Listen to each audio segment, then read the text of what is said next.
नमस्कार। एक बार पुनः आप लोग के बीच आज हम लोग नेट और सेट का जो फर्स्ट पेपर आता है उसमें कुछ लॉजिक से संबंधित प्रश्न आते हैं, कुछ संख्यात्मक प्रश्न आते हैं, उस पर हम क्वेश्चन को सॉल्व करते हैं। देखते हैं इसमें एक तो रिश्ता नाता वाला क्वेश्चन है जो आता है परीक्षा में आपका।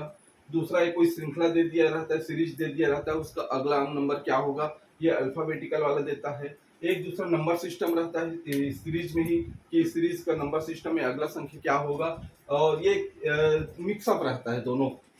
आपका अल्फाबेटिकल भी रहेगा, उसके साथ साथ नंबर भी रहेंगे। तो ये चार प्रकार के हम क्वेश्चन आज देखेंगे जो कि ये लास्ट टाइम नेट के एग्जाम में आए हुए प्रश्न है ये।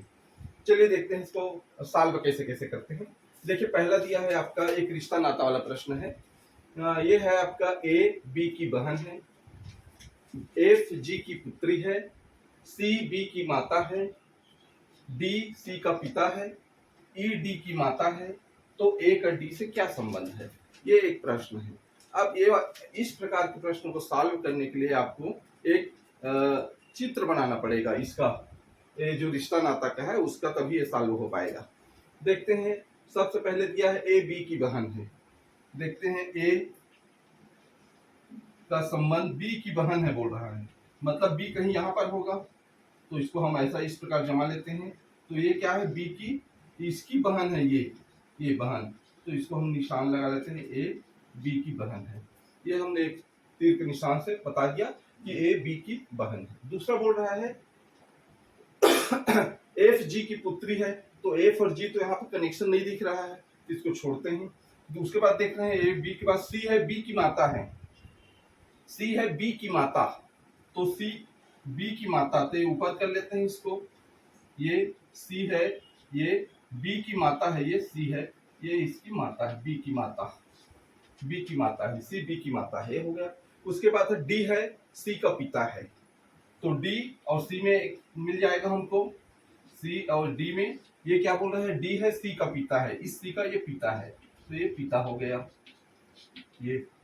उसके बाद देखते हैं ई है डी की माता है, तो ई है डी की माता, तो डी की माता मतलब ये ई, ये क्या हो जाएगा, डी की माता, ये डी की माता होगी। ठीक है, तो ए का डी से क्या संबंध है। अब एक और बचा है हमारा, एफ और जी की पुत्री है, एफ जी की पुत्री है, तो यहाँ पे लिख लेते हैं हम एफ, और ये जी में एक संबंध है, एफ है जी की पुत्री है, जी की क्या है, पुत्री है, ए है जी की पुत्री एफ, ये अलग से इसमें नहीं आ रहा है।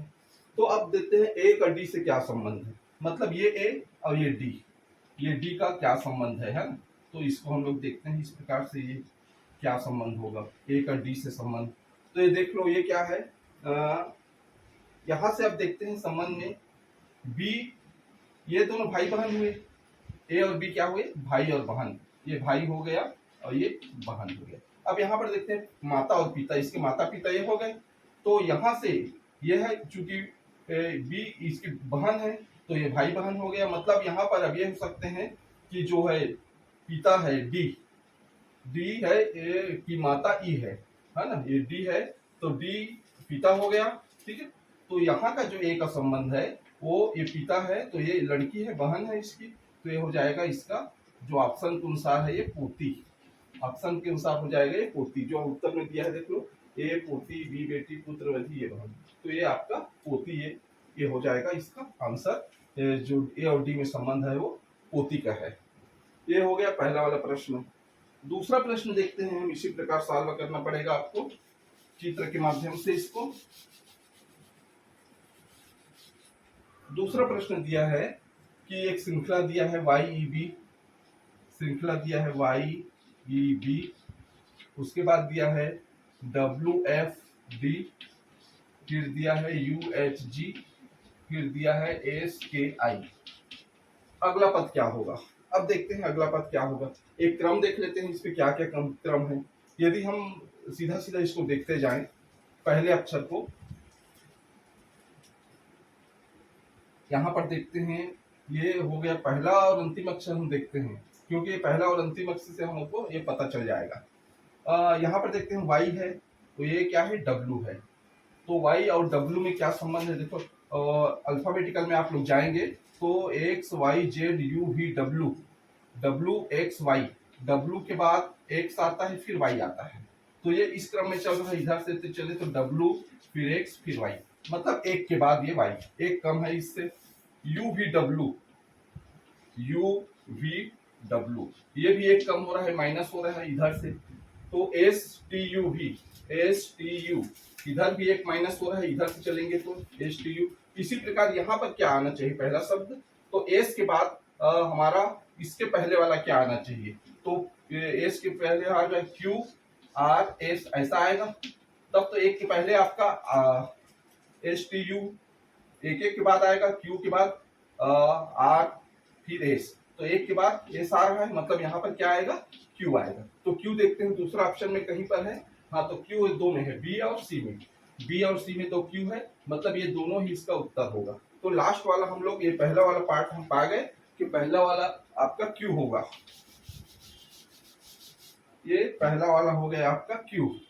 आंसर में आप लिख सकते हैं पहला वाला आ गया आपका Q। अब देखते हैं लास्ट वाला, देखते हैं लास्ट वाला क्या है, WFD। लास्ट वाला आप देखते हैं B को, B के बाद C, एक गैप D, एक गैप B के बाद CD, देखो B है फिर लास्ट CD, एक के बाद BD, फिर D के बाद EF, दो गैप, फिर G, फिर G के बाद ये आपका D हो गया, फिर G हो गया, B C D E F G, G के बाद H I, फिर G के बाद H I, एक के बाद ये, फिर ये दो के बाद आना चाहिए, I के बाद है तो I के बाद J K, तो ये L होना चाहिए यहाँ पर लास्ट वाला इस पैटर्न पर, तो ये आखिरी वाला आ जाएगा आपका L।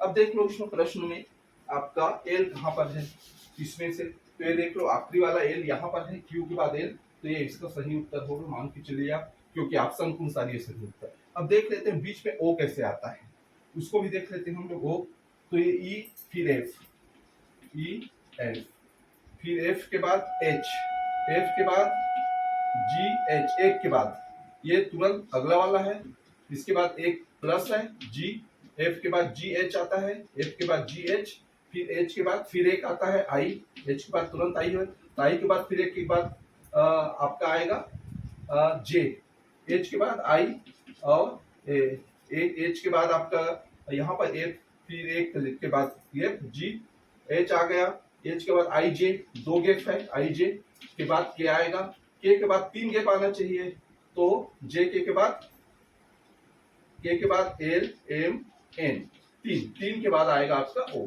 तो ये O इसका आंसर। ये तीन प्रकार का आपका हो गया, तो ये इसका उत्तर आपका QOL होगा, ये दूसरा वाला। इसी प्रकार तीसरा देखते हैं हम, तीसरा है आपका श्रृंखला है, सीरीज दिया है 3, 11, 23, 39, 59, तो इसी प्रकार आगे क्या आएगा इसको देख सकते हैं, सीधा सीधा देखते हैं, इसमें जोड़ना या घटाना हम लोग देखते हैं, जोड़ना घटाना गुणा करना या स्क्वायर करना, इस प्रकार से। तो एक सीधा सीधा दिख रहा है 3 और 11 में प्लस 8 का अंतर है, 3 8 11, 11 और 23, 11 और 23 में करेंगे तो 8 और 4 12, 12 का अंतर हो रहा है, तो ये प्लस 12, मतलब यहाँ पर 8 है, फिर इसमें प्लस 4 करेंगे, इस 8 में प्लस 4 करेंगे तो ये 12 का अंतर, तो 11 और 12 23 होता है, फिर इसमें 16 का अंतर कर देते हैं, 12 प्लस 4 करेंगे तो ये 16 आ जाएगा, तो 23 और 16 जोड़ेंगे तो 3 6 9 और 2 1 3, ये 39 आ गया। 16 में फिर 4 करते हैं तो ये 20 हो जाएगा, 20 39 और 20 ये 59 आ गया, 59 में फिर प्लस 4 करते हैं तो ये 24 जोड़ दीजिए, 9 और 4 13 की 3 हाथी दे 5 1 6 और 2 8 83, ये यहाँ पर आएगा आपका 83 ऑप्शन में देखते हैं, तीसरा का ये 83 ऑप्शन में है। तो इस प्रकार के क्वेश्चन भी आते हैं यहाँ पर। फिर चौथा प्रश्न देखते हैं हम, चौथा है आपका श्रृंखला दिया है B2E, फिर है D5H, फिर दिया है F12K, फिर दिया है H27N, आखिरी में क्या आएगा। अब इसमें भी देख लेते हैं हम लोग कैसा कैसा बना है। देखो पहला वाला देखो B और E इस प्रकार से है, B के बाद C D के बाद E आता है, तो ये 2 प्लस 2 के बाद ई।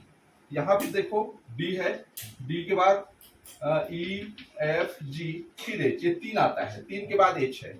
इसी प्रकार एफ के बाद के है, तो एफ के बाद जी एफ ई एफ फिर जी एच आई जे, ये 4 आता है, 4 के बाद के आएगा, ये +4 ये +3 ये +2 इस प्रकार से के। उसके बाद आपका एच के बाद देख लेते हैं, एच को एच वाले में आ जाएगा आपका ये जी एच आई जे के एल एम, तब एन आ रहा है, ये 5 के बाद +5 के बाद एन आ रहा है। ठीक, इसी प्रकार अब ये इतना हो गया, इतना में आया, इतना करके अब हम लोग इसका अगला स्टेप देखते हैं कि इसमें पहला अंक क्या आएगा। तो पहला अंक ये इस रूप में आया है, तो ऐसा अंक हम यहाँ पर खोजेंगे जो 6 का डिफरेंस वाला हो, यहाँ पर 6 का डिफरेंस जिसके साथ आता हो। तो 6 का डिफरेंस जिसके साथ आता है उसको देख लेते हैं चारों ऑप्शन में किसके साथ आता है। जे और क्यू के बीच, जे और क्यू के बीच पहले देखते हैं, जे के बाद K L M N O P, 3 3 6, ये 3 6 आ गया प्लस, तो ये मतलब क्यू आएगा, जे के बाद क्यू, तो जे के साथ क्यू वाला ही आएगा। तो एक ही ऑप्शन है जे के साथ क्यू वाला, देख लो इसी पैटर्न में है, तो सीधा सीधा कुछ नहीं करना है तुमको, ये सीधा ऑप्शन ये इसका उत्तर हो जाएगा। यहाँ पर सीधा सीधा एक पैटर्न आप देख लिए, उसी के अनुसार जमा लिए, तो सीधा सीधा एक ही पैटर्न में इसका उत्तर आ गया। तो ये जो उत्तर होगा आपका जे अंठावन क्यू, ये 6 का डिफरेंस, इसमें देख लो 2 का डिफरेंस इन दोनों के बीच, फिर 3 का, फिर 4 का, फिर 5 का, तो इसी प्रकार के 6 का डिफरेंस आएगा। इस प्रकार ये सॉल्व आप कर सकते हैं। इसी प्रकार एक ही प्रश्न में एक ही पैटर्न से आप सॉल्व कर सकते हैं। ये हो गया। उसके बाद 2 5 12 27 इसको भी आप सॉल्व कर सकते हैं। इसको कैसे सॉल्व करेंगे, 2 का 2 दूनी 4, 2 दूनी 2 का स्क्वायर 2 × 2 + 1, 2 दूनी 4 1 5 आ गया। उसके बाद 5 दूनी 10 धन 2, ये 12 आ गया। फिर 12 दूनी 24, 24 + 3 27 आ गया। इसी प्रकार 27 गुणित 2 54, और ये +3 है, इसके बाद ये +4, तो ये 58, तो ये 58 आएगा, तो ये 58 इसका आ गया। तो ये अंक भी ऐसा निकाल सकते हैं आप। तो इस प्रकार ये 4 प्रश्न हमने आज देखा, जो कि बहुत इंपॉर्टेंट प्रश्न है। इसमें अलग अलग विधि का उपयोग किया गया है, जिसके आधार पर प्रश्न आप सॉल्व कर सकते हैं। इसी प्रकार और लॉजिक वाले प्रश्न, तर्क शक्ति वाले प्रश्न, और इस प्रकार जो सीरीज वाले प्रश्न हैं, रिश्ता नाता वाले प्रश्न हैं, और कुछ प्रश्न के साथ हम आगे और वीडियो बनाएंगे। आशा करते हैं कि ये जो वीडियो है आपको पसंद आया होगा। ये केवल नेट और सेट एग्जाम का जो पहला पेपर है, उसमें जो आप बोनस अंक प्राप्त कर सकते हैं, ये इस प्रकार के 4-6 नंबर के जो प्रश्न आते हैं, उसको आप आसानी से बना सकते हैं। मेरा वीडियो यदि अच्छा लगा तो निश्चित रूप से आप मेरे वीडियो को लाइक कीजिए, सब्सक्राइब कीजिए, और जरूर आप कमेंट करके बताइए कि वीडियो कैसा लगा। मैंने 200 से अधिक वीडियो अपलोड किए हैं, जिसमें बहुत सारे छत्तीसगढ़ के वीडियो हैं, या फिर आपका मैथ BSc स्तर के मैथमेटिक्स के वीडियो हैं, संविधान के वीडियो हैं, हिस्ट्री के वीडियो हैं, और आपका अभी जो नेट सेट में जो नए असिस्टेंट प्रोफेसर सेलेक्ट हुए हैं, इन सब का इंटरव्यू भी रखा गया है आपको गाइडलाइन देने के लिए। तो इस प्रकार एक छोटा सा प्रयास है आप लोग को, ताकि मार्गदर्शन मिल सके। चलिए नेक्स्ट वीडियो में आपसे फिर मिलेंगे, तब तक के लिए नमस्कार।